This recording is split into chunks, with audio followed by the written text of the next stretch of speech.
Había sido pobre toda su vida.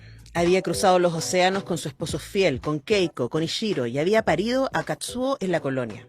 Ellos eran las estrellas esmaltadas que reinaban en su alma. No le debía nada a nadie. Solo quien debía algo a alguien tendría que temerle a esa reunión absoluta con la muerte. ¿Entiendes, Keiko?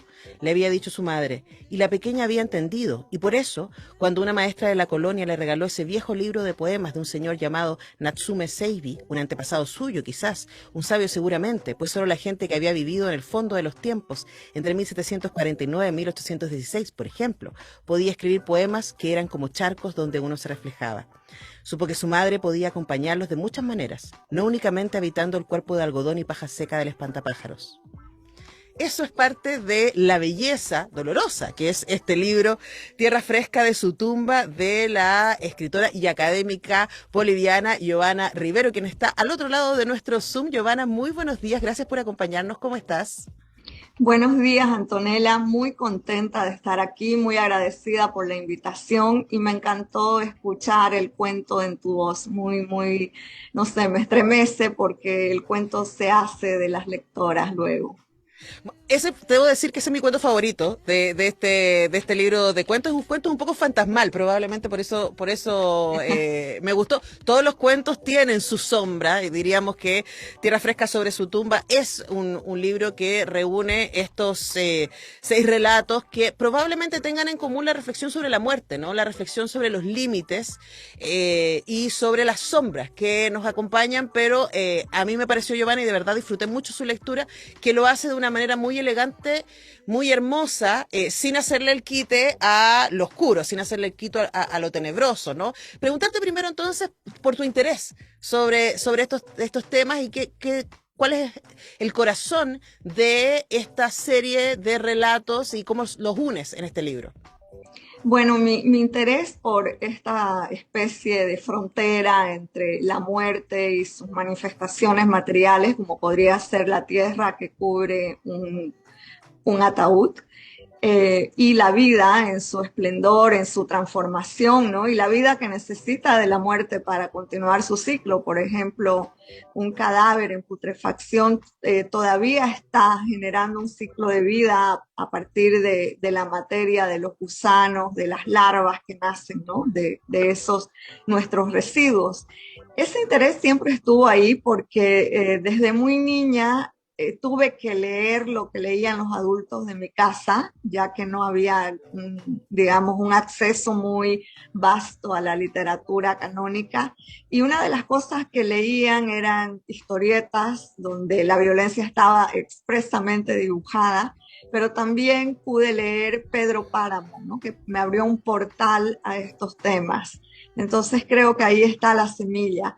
Y sobre lo que me decías de cómo estos cuentos se conforman en este libro, bueno, escribí estos cuentos a lo largo de varios años, y justamente años en los que atravesaba un doble duelo por una amiga muy querida, joven, una poeta boliviana que vivió en Chile, justamente Emma Villazón, y por mi hermano menor. Entonces, este duelo tenía que de alguna manera sublimarse, ¿no? Para poder sobrellevarlo y de ahí nacen estos 6 cuentos. Ahora, una de las cosas que a mí me llamó mucho la atención, Giovanna, y ahí celebro la diversidad de tu pluma, ¿no? Esos los distintos lugares de donde están contados estos cuentos, tanto en términos de experiencia como en términos de territorio. O sea, tenemos cuentos que suceden en Canadá, tenemos cuentos que suceden en México, cuentos que suceden en Santa Cruz, en Bolivia, ¿cierto? Tenemos cuentos contados por en general son casi todos gente joven la que habla, diríamos, ¿no? Pero algunos son hombres, otros son mujeres, y están constantemente explicitando una experiencia que es muy diversa. Un pescador, ¿cierto? Una chica menonita, una mujer que crece en Canadá, criada por una tía alcohólica, etcétera. Cuéntanos por esa también diversidad de voces que quisiste que aparecieran en estos cuentos. Pues es cierto que En esos momentos, justamente los que te estaba comentando de duelo, decir yo o contar desde un yo muy marcado era algo que no quería hacer porque no quería narrar historias muy solipsistas que solo me sirvieran a mí para desahogar esa tristeza, ¿no? Más bien quise entrar al juego de ser, de adoptar otras voces y de narrar otros tipos de desplazamiento migratorio porque, como sabemos, Bolivia es un país mediterráneo que se ha planteado siempre la pregunta de qué es ser boliviana, qué es ser boliviano, eh, a veces desde demasiado adentro, tierra adentro, ¿no? Y claro, el siglo XXI generó la pregunta, pero desde otros ángulos. Y yo quise que mis personajes se plantearan esa pregunta, ¿qué significa ahora para mí ser boliviana? Que pueda decir una niña que ha sido llevada prácticamente a la fuerza a vivir en Canadá, en un paisaje muy distinto al suyo y con circunstancias existenciales tremendas. Entonces, quise empujar a mis personajes no solo afuera de los límites territoriales del país, sino también de los límites de la existencia, ¿no? Porque la migración te obliga a eso, te Ujú. obliga a preguntarte quién soy en este nuevo lugar y si ese nuevo lugar te está dando la oportunidad de ser otra persona. Entonces, por eso es que mis personajes tienen voces muy, muy diferentes entre cuento y cuento y también experiencias de migración absolutamente distintas, ¿no? Porque de eso se trata la migración, de una singularidad. Claro, y eso también permite la empatía, uno podría decir. De hecho, yo dije casi todos los personajes son jóvenes, excepto justo el cuento que leí, que es una Ajá. señora mayor, una señora japonesa que llega a vivir a Bolivia. Y esta pregunta por la identidad no pareciera que se vuelve más prístina cuando uno la mira desde afuera. Y ahí preguntarte, Giovanna, tú has estudiado afuera, has sido profesora en muchas universidades fuera de Bolivia, y esa, me imagino que esa propia experiencia te permite a ti poner esa mirada desde afuera respecto a lo que significa ser una mujer escritora boliviana, cosa que además yo creo que esta es la primera vez, con todo lo que yo leo, creo que esta es la primera vez que leo una escritora boliviana y fue gracias por abrirme esa puerta, fue, a pesar de estar tan cerca, ¿no? La posibilidad de encontrarnos en la literatura, por temas editoriales probablemente, es muy difícil. Hablemos un poco de esas distancias, como, que te pasan a ti como escritora, pero también que le pasan a tus personajes. Sí, desde el momento en que yo empiezo a escribir desde afuera, una de las cosas justamente que me interesan es narrar el paisaje como la primera estampa política que va a cambiar tu subjetividad, ¿no? Porque no quería que el paisaje solo fuera cosmético, sino que fuera justamente una fotografía de esta extrañeza, de esta extranjería. Y por eso en los cuentos me detengo mucho en contar cómo es la nieve, cómo son los árboles, ¿no? Porque en esta otra relación con el paisaje que te contiene, los personajes pueden ser otras personas. En mi caso, por ejemplo, que vengo de la zona más tropical de Bolivia, de Santa Cruz, de Montero, al principio, cuando recién llegué a Estados Unidos, tuve que vivir en Fayetteville, en Arkansas, y llegué en enero, ¿no? Cuando la nieve te llegaba al cuello. Y para mí este cambio de sensación térmica, pero también de paisaje, era como un palimpsesto. La nieve blanca era como decir, aquí tenés una nueva página en blanco para contar otra cosa. Pero también creo que esta extranjería no solo te permite jugar con la pregunta, ¿y ahora qué es ser una escritora boliviana?, sino también te permite preguntarle al nuevo lugar cómo te estás recibiendo y qué tiene para vos Ujú. y qué tenés para decir del nuevo lugar, ¿no? Creo que Estados Unidos justamente está atravesando un momento histórico en que la pregunta ¿qué es ser estadounidense o qué es pertenecer a este país? Es muy controversial y está muy tensionada por su propia gente, pero también por la gran migración que recibe este país, ¿no? Este país está ahora, tiene una poética de migración y esa me parece una de las cosas más interesantes para este momento de mi vida viviendo en Estados Unidos. Creo que también me toca de alguna manera preguntarme por este nuevo hogar desde la literatura y es lo que estoy tratando de hacer en una escritura nueva en la que estoy. Bueno, lo que ha llegado hasta nosotros es realmente notable. Tierra Fresca de su tumba de Giovanna Rivero, con quien conversamos. Es libro, está disponible en librerías. Es los libros de la mujer rota, que son quienes editaron. Preguntaron también, Giovanna, por los límites del género, y en este caso no estoy hablando de género masculino o femenino, luego podemos llegar a la escritura de mujeres, ¿no? Sino a los límites del género fantástico. Porque Ujú. hay una lectura, lo hemos conversado acá con muchos escritores y escritoras respecto a que cualquier cosa que se acerque al fantástico en Latinoamérica es realismo mágico. Y yo me Ujú. resisto profundamente a esa lectura porque me parece que ustedes están moviéndose hacia otros lados, hacia lados que son mucho más grises, probablemente. Y aquí hay un par de cuentos, la mayoría de los cuentos son bastante realistas, macabros en algunos casos, pero bastante realistas. Pero hay un par de cuentos como ese que leí que tienen ahí como unos fantasmitas dando vueltas, ¿no? Hablemos de tu interés por esos límites con el género fantástico. Es cierto que todavía podríamos decir esa gran sombra que arroja el realismo mágico sobre las escrituras latinoamericanas se da modos de filtrarse en la imaginación, ¿no? Pero a mí me parece saludable tener eso presente también para tensionarlo, porque si pretendemos que no existe, que ya fue, entonces creo que no estamos aprovechando algunas claves que todavía el realismo mágico puede dejar y que, como bien decís, en un moverse hacia otros costados puede dar frutos de otra manera. En este caso, en mi escritura, no, por ejemplo, también he explorado la ciencia ficción en otros libros, porque a mí como escritora me interesa no ascribirme a una tradición y cerrarla, ¿no? No decir yo escribo ciencia ficción o yo escribo fantástico, sino dejar esos, justamente lo que mencionabas, dejar esos límites, esas fronteras difusas para poder seguir rompiéndolas. En el caso de Tierra Fresca de su tumba, los cuentos se mueven en un plano que podríamos consensualmente llamar realista o real, pero esa realidad está ahí no para respetarla, sino para trastornarla. Y estos cuentos me parece a mí que justamente le proponen a quien lee cómo podemos trastornar este consenso de la realidad.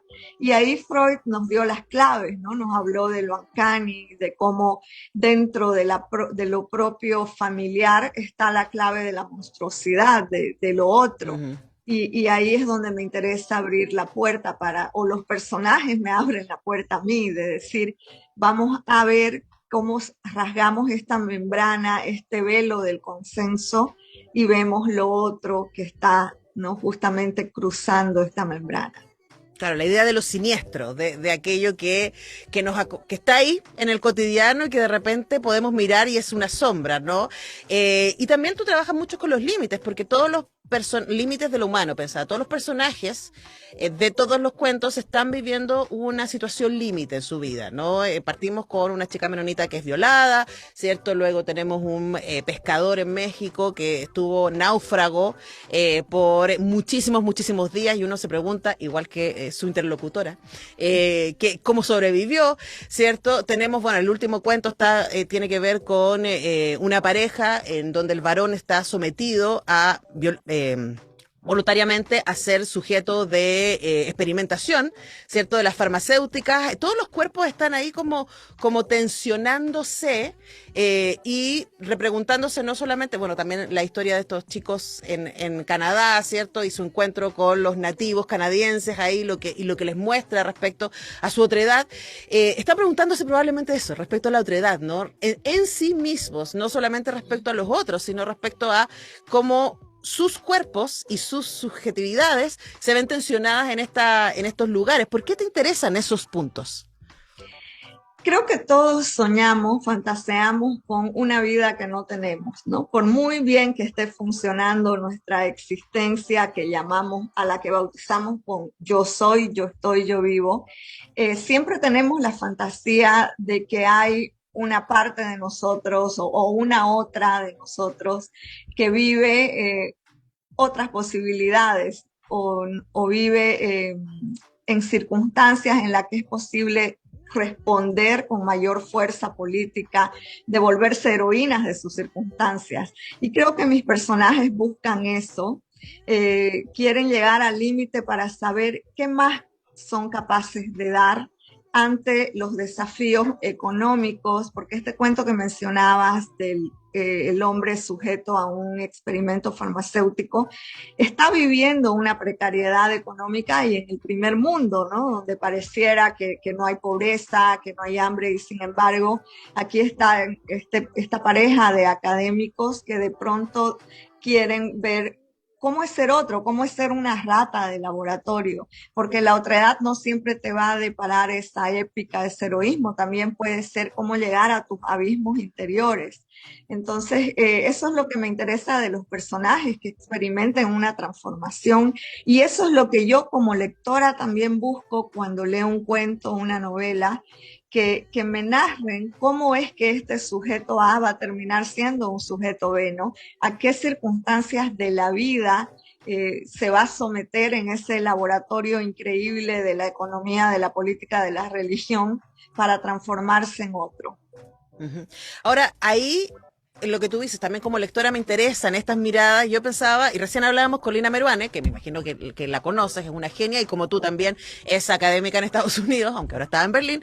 eh, la, la, la, la posibilidad que tenemos hoy día de encontrarnos con voces de mujeres latinas especialmente, hay una cosa increíble que está sucediendo en nuestro continente, y también está ahí siempre tensionando, quizás soy yo que me gusta particularmente esta tensión con lo fantástico, ¿no? Podría pensar en Colombia, hay varias que están trabajando en ese lugar, en Argentina hay que decir, ¿cierto? Mariana Enríquez, Samantha Schweblin, Agustina Bacherrica, entre otras, ¿cierto?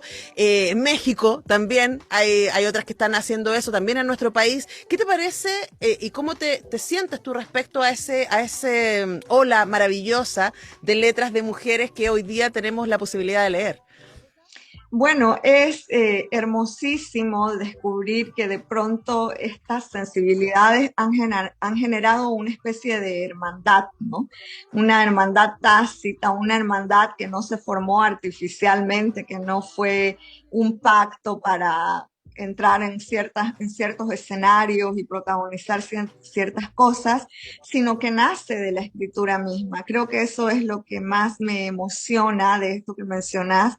Yo también leo a muchísimas escritoras y no lo hago programáticamente, no digo solo voy a leer escritoras, sino que de pronto lo que me llama es una historia que está narrada por una escritora y que hay ahí también esto que subrayás, ¿no? Este paso a lo fantástico, pero lo fantástico no simplemente como un espacio lúdico en el que podés aprovechar de meter vampiros o zombies, sino lo fantástico como la posibilidad de subvertir los consensos, ¿no? Ujú. De decir, aquí hay otra lógica, hay una lógica que viene de miradas de escritoras que están compartiendo un ángulo de la realidad que era quizás un punto ciego.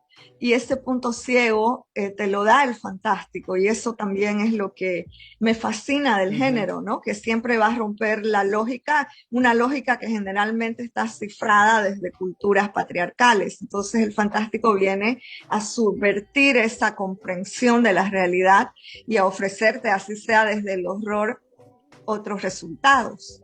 Ujú. O de la ciencia ficción. Yo te escuchaba, Giovanni, y pensaba en la cantidad de mujeres maravillosas que he tenido la posibilidad de conversar acá en la radio con ellas desde Perú, ¿cierto? Desde Uruguay. Es muy emocionante lo que está sucediendo en términos de la posibilidad que hoy tenemos, también gracias al trabajo de editoriales como los libros de La Mujer Rota, de traer otras voces. Y como yo te decía, es muy raro, incluso para una que se dedica a esto, leer escritoras bolivianas. Y te preguntaba me gustaría que nos contaras respecto a a la emoción que te embarga de poder ser publicada en Chile, ¿no? ¿Qué esperas de los lectores y lectoras chilenas frente a este Tierra Fresca de su tumba? Bueno, yo hace muchísimo tiempo que deseaba ser publicada en Chile y en otros países de América Latina porque me parecía que desde afuera también mirás a Sudamérica y la sentís tuya, ¿no? De hecho, en Estados Unidos al principio me llamaba la atención esta manera de referirse a América Latina, que amigas, amigos inmigrantes decían nuestros países, decimos nuestros países. Y cada vez esto me fue haciendo un eco más profundo de entender qué decimos cuando decimos nuestros países, ¿no? Y se me ha ido como fortaleciendo esta suerte de episteme y entonces para mí el deseo de ser publicada en nuestros países es muy grande y cuando las cosas se han ido dando, especialmente con el libro Tierra Fresca de Sutumba, eh, estoy muy feliz. Me parece que por fin puedo tejer un vínculo con la imaginación de las lectoras chilenas. También me han publicado en Brasil, un lugar en el que deseaba mucho ser publicada, y en Argentina, ¿no? Entonces, estos vínculos te permiten también conectar otra imaginación, ¿no? Me Ujú. interesa saber cómo me leen las lectoras y los lectores chilenos, qué ven desde sus propias experiencias cuando les presento un personaje, por ejemplo, una señora japonesa emigrada en Bolivia en los años 50. Ujú.